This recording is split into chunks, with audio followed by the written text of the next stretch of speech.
Beamy, 33, married for 8 years. Wife, Emma. Been through everything together. Sleepless nights, bills, panic, hope, repeat. 2 years ago. Got laid off. Market crashed. No company was hiring. Felt like everything I built was gone overnight. Emma didn't flinch. She picked up extra shifts, worked weekends, kept the roof over our heads and the kids in school, while I sat in the dark, trying not to drown in my own pride. Remember one night clearly, me at the kitchen table, hands shaking over unpaid bills. Emma walks in, drops tired smile on me. We'll figure it out. We always do. She meant it, not just words, steel in her voice. Months later, I finally found work again. Nothing glamorous, but it paid the bills. I swore to myself, never let her carry that weight alone again. Fast forward to now, life stable, 2 kids, house not falling apart. She got a good job. Every morning we drink coffee together in the kitchen, and I can't help but think, damn, I hit the jackpot. We're not some fairy tale couple. We've yelled, cried, fixed, rebuilt. But we're still here, stronger than before. Emma lands a new job. Big firm, bigger paycheck, way better benefits. She's glowing those first weeks. Proud doesn't even begin to cover it. Company throws a welcome mixer. I go with her. Typical fancy corporate party. Everyone talking like they're auditioning for LinkedIn. Then I see him, Mr. Perfect suit, clean haircut, shiny smile, handshake like he's trying to buy your soul.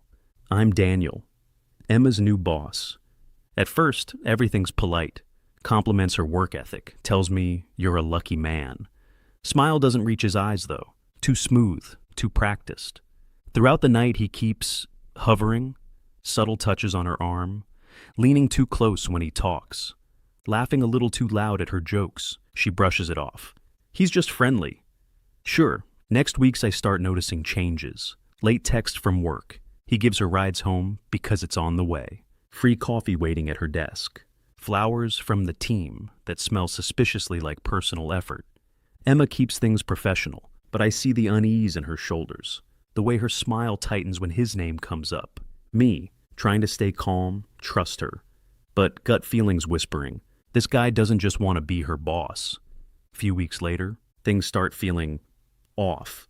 Emma tells me boss has been extra nice lately. Too many favors, too many late-night meetings.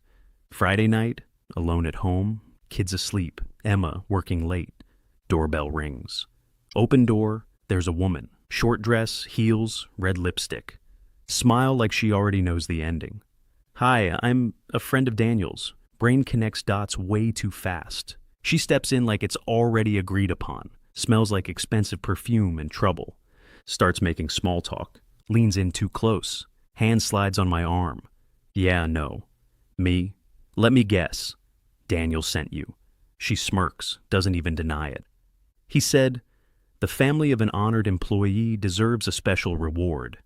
That's the moment everything in my chest goes cold. The bastard's trying to blow up my marriage. She tries again. I step back. You can tell Daniel he underestimated the wrong guy. Open door. Good night. She shrugs, walks out. Like it's just another Tuesday in homewrecker land. Close door, breathing hard. Not from temptation, from rage. Emma comes home an hour later.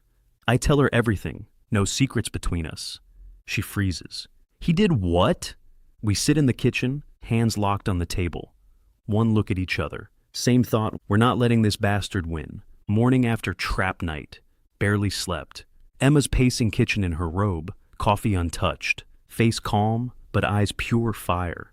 He crossed the line, she says. Not shaking, not crying, cold anger. We sit down, make a plan, no panic, no drama. Just the two of us versus one arrogant idiot. Step 1.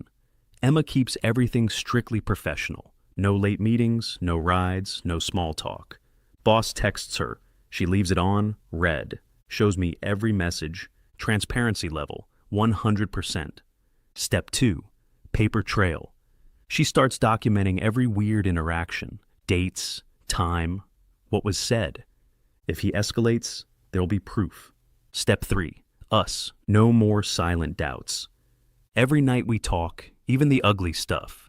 Paranoia dies fast when there's honesty. 2 days later, Daniel corners her after a meeting. I heard your husband didn't enjoy the little surprise I sent. She stares him down. "You're disgusting." He smirks like it's a game. She comes home that night, sits next to me on the couch. I'm done letting him breathe down my neck. I nod. "Whatever it takes, I've got you." This isn't just some fling for him. He's used to getting his way. But so am I when it comes to protecting my family. Next week at work, Daniel turns up the pressure, comments get bolder. He starts dropping jokes in meetings, half flirting, half ownership. Emma laughs them off in public. But I see how tense she gets when she comes home. One night she's sitting on the floor next to the couch, knees pulled up, head buried in her arms. No tears, just exhaustion. I sit down next to her. She whispers, "I can't keep pretending this is fine." She loves her job. She fought to get there. But she's not going to trade her dignity for a paycheck.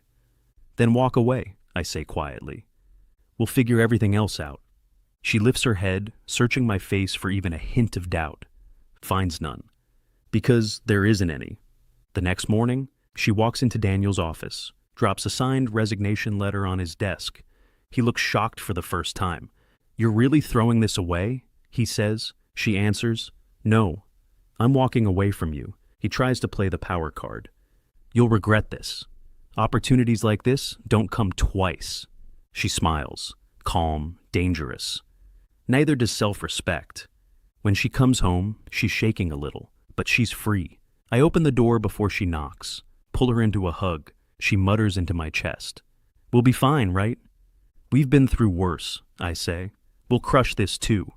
Storm's no longer inside the house. It's outside, where it belongs. Few days after Emma quits, house finally quiet again.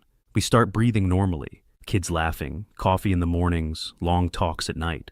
But later, first it's subtle, weird calls she doesn't recognize. Job interviews suddenly rescheduled for vague reasons. People who used to be friendly at her old job go radio silent. Daniel's pulling strings, classic power move, make life difficult so she comes crawling back. I start preparing in my own way, gather everything we documented, messages, witnesses, the night with the trap girl. I don't want war, but I'm damn ready if it comes. Emma sees me sorting through folders late at night. "What are you doing?" "Making sure he never gets to scare you again." She sits next to me, places her hand on mine. "You don't have to fight this alone." "I know," I say, "but I want to be the one who ends it." Days later, Daniel tries to push again through mutual acquaintances, whispers about how he's too connected to touch. Classic villain speech just behind my back. That's when I make a decision. I'm done with shadows. Time to face him head on. Friday night, Daniel finally agrees to meet and talk. Probably thinks I'll beg or threaten weakly. He clearly doesn't know me at all. We meet at a quiet, expensive bar. His choice, of course. He's already sitting there with that smug little smirk, like he owns the place. "You're a brave man," he says, "picking a fight you can't win." "You talk too much," I answer. He leans back, all fake confidence. "You think you can protect her from me? I have friends. I have power. I can make your life very complicated." I don't blink. "And I have something you don't." He raises a brow. "And what's that?" "A life I'm ready to put on the line for her." He freezes for half a second. Didn't expect me to say it so calm, so certain. "You're not special," he tries again. "I've ruined men like you before."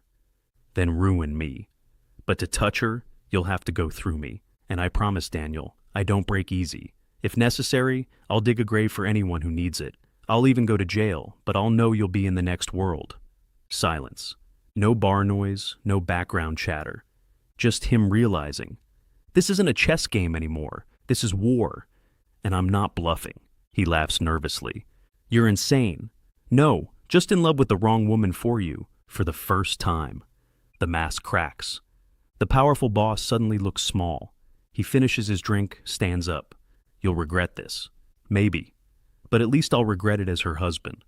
He walks out, shoulders stiff. And I know he's done. Not because he respects me, but because he finally met someone willing to go further than him. Week after the bar showdown, Daniel hasn't made a single move. No more calls, no whispers, no shadows.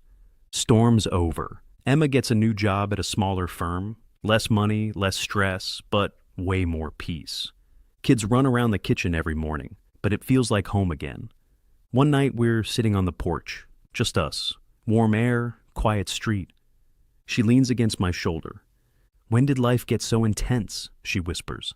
Somewhere between meeting you and threatening a CEO in a bar? She laughs softly. You're crazy. For you? Absolutely. Silence, but the good kind. The kind that's full of everything we survived. She looks at me. I don't think I ever told you this enough. Thank you. For what? For not breaking? I kiss her forehead. That's not something I know how to do. Kids peek out the door. Mom! Dad! Movie night! Emma smiles. Movie night. We go inside together. Popcorn, old blankets, laughter filling the house. No villains, no fear, no shadows. Just us. Unbroken. Exactly where we're supposed to be.